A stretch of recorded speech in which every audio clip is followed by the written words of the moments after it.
इस कथानक के माध्यम से विश्वास को एक आध्यात्मिक दृष्टि प्रदान करें और भेद दृष्टि का निवारण करें। एक युग की बात है, एक ब्राह्मण हर अर्थात शिव के उपासक थे।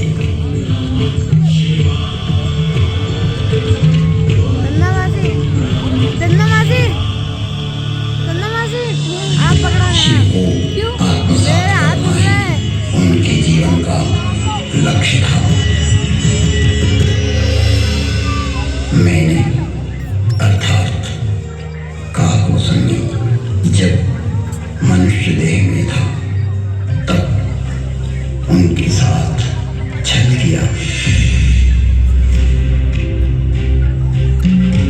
मैं कपट भाव से उनकी सेवा करने लगा। मेरी बाहरी एवं दाम्भिक विनम्रता को देखकर विप्र ने मुझे पुत्र की तरह पढ़ाया और सनातन धर्म समझाया तथा परम गूढ़ एवं रहस्यमय शंभु मंत्र से मुझे दीक्षित किया।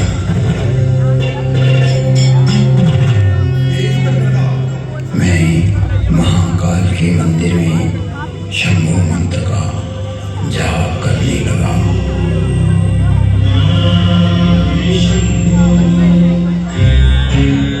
जिसकी बुद्धि में दुष्टता हो, मन में मलिनता भरी हो, विचार संकुचित हो, तो वो सभी को भेद दृष्टि से देखने लगता है।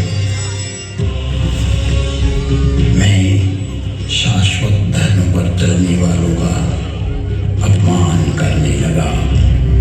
मेरा ही मार्ग सत्य है और दूसरों का असत्य। मुझ में यह जड़ता पैदा होने लगी। मेरी निष्ठा मूर्खता में बदलने लगी। मेरा अनुराग विकृत होने लगा। मुझ में अहंकार बढ़ने लगा। मैं सनातन धर्म भूल गया कि जन्म से कोई श्रेष्ठ या निम्न नहीं होता। जन्म ना जायते शूद्र संस्कारात् द्विजोच्यते। जन्म से तो सभी शूद्र ही होते हैं। अपने कर्म एवं संस्कार से ही व्यक्ति द्विज बनता है। मेरे इस निम्न आचरण से मेरे गुरु बहुत दुखी होते थे। कई बार गुरु ने मुझे समझाया कि हरि और हर में कोई भेद नहीं होता है। सनातन धर्म वैष्णव शैव शाक्त आदि में कोई अंतर नहीं देखता, परंतु तुम्हारी जड़ता मूल धर्म में बाधक एवं विघटनकारी है, जो जगत में वे मनुष्यता को पैदा करेगी। छल से, बल से या कला से अपनी मूर्खता को प्रतिपादित करना सर्वकालिक नहीं है। तुम्हारी शिव निष्ठा अद्भुत है, परंतु राम कृष्ण दुर्गा में अंतर स्थापित करना उचित नहीं है। हे तात, हर को आदर और हरि से द्रोह यह तो मूर्खता है। ब्रह्मा विष्णु एवं शिव भी सनातन राम का ही स्मरण करते हैं। राम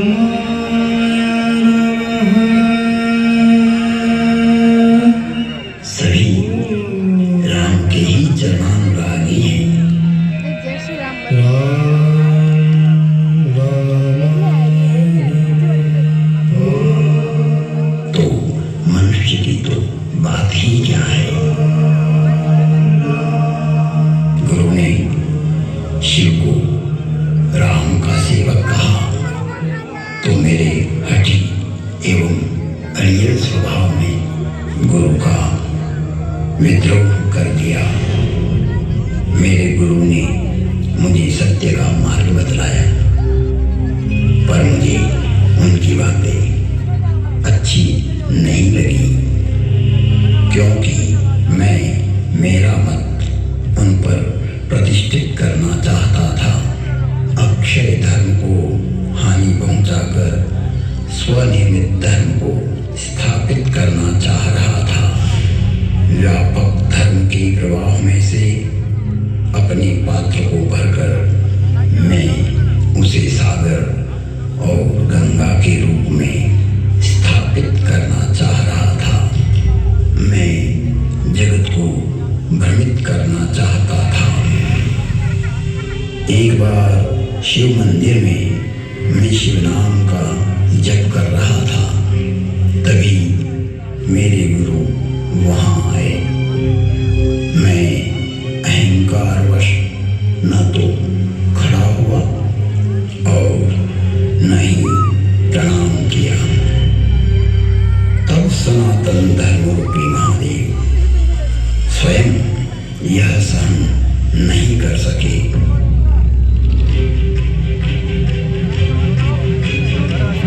और नीलकंठ के कंठ में से हलाहल जहर उगलती हुई श्रापित वाणी की गर्जना हुई।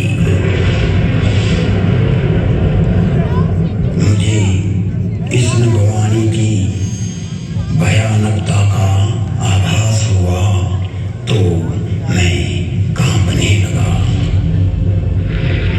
मन निर्माज भरी नभवाणी, रे हतभाग्य अज्ञ अभिमानी, जो नहीं करों दंड खर तोरा, भ्रष्ट होई श्रुति मार्ग मोरा।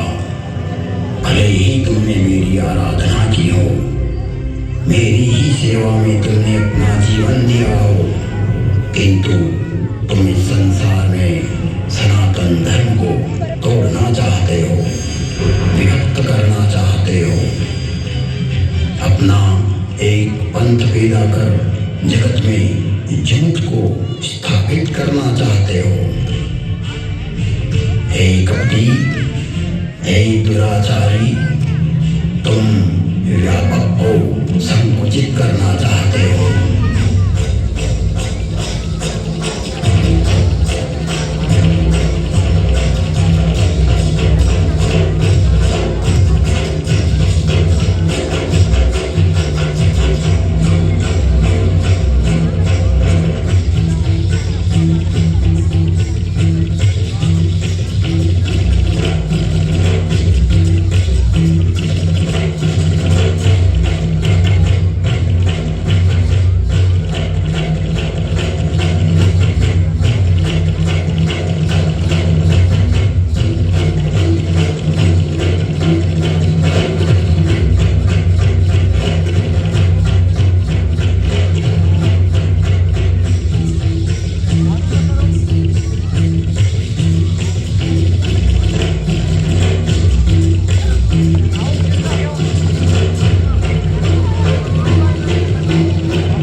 निष्क्रिय हो जा।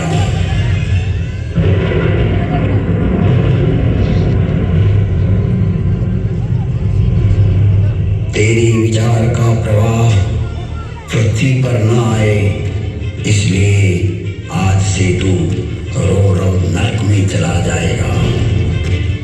जब तक पृथ्वी है, पृथ्वी पर्यंत तो अजगर की योनि में पड़ा रहेगा, तो निष्क्रिय हो जाएगा।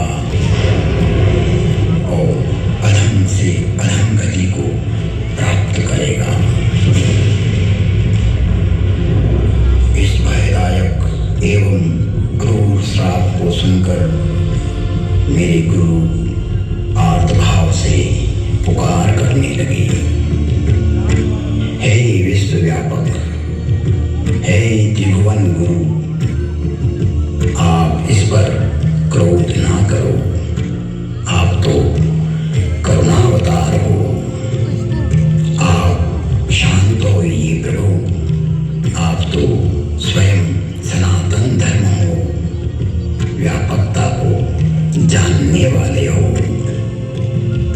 मेरे गुरु शिव से विनय करने लगे।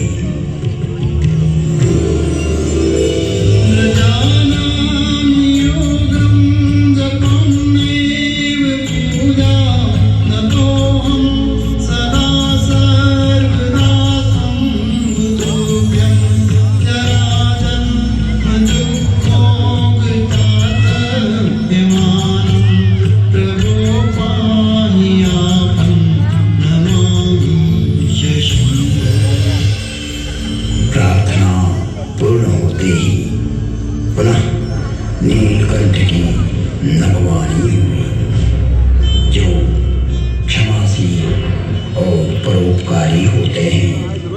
ऐसे सनातन मार्गी मुझे राम की तरह प्रिय होते हैं।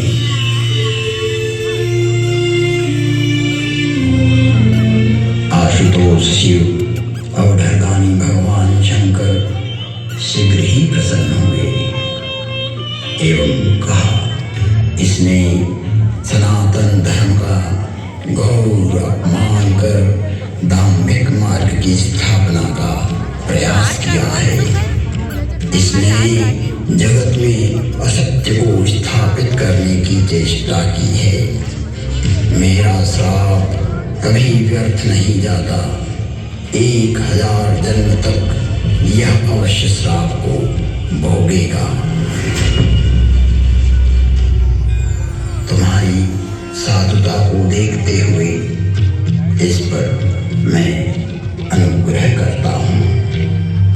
इसे जन्म मरण का कोई दुख नहीं होगा तथा किसी भी जन्म में इसका ज्ञान नष्ट नहीं होगा। कालांतर में इसके हृदय में राम भक्ति का प्रागट्य होगा।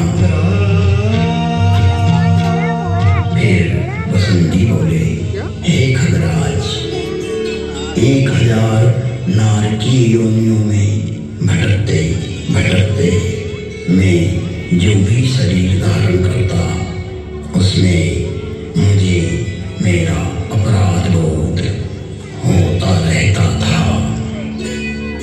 मैंने जानबूझकर जगत में धर्म प्रचारित की जो चेष्टा की थी, वो वृत्ति मुझे पीड़ा देती रहती थी। ऐसी स्थिति में मेरी 1000 योनियां दुखप्रद, कष्टप्रद एवं हृदय विदारक वेदना के साथ भोगी। जिन्होंने मेरे लाख विद्रोह करने पर भी मुझ पर करुणा ही की और मेरा पृथ्वी प्रलय तक नरक में पड़े रहने का श्राप भी 1000 जन्म नरक भोगने के बाद वरदान बन गया और मुझ में राम भक्ति का प्राकट्य हुआ।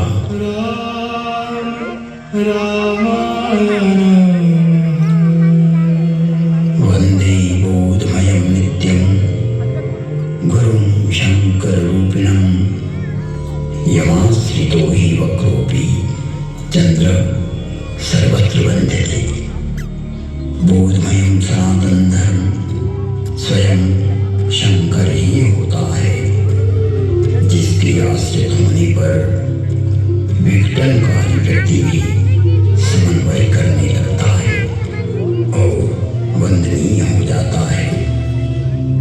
ऐसे शाश्वत सत्य रूपी गुरु के चरणों में मैं वंदन करता हूँ, जो नर रूप में स्वयं हर और हरि है, जिनके वचनों से मैं इन भ्रमित करने वाले विचारों से बाहर निकलकर अपने अंतःकरण को प्रकाशित कर पाया, सनातन धर्म को समझ पाया और अपने मूल धर्म में लौट आया, लौट आया, लौट आया।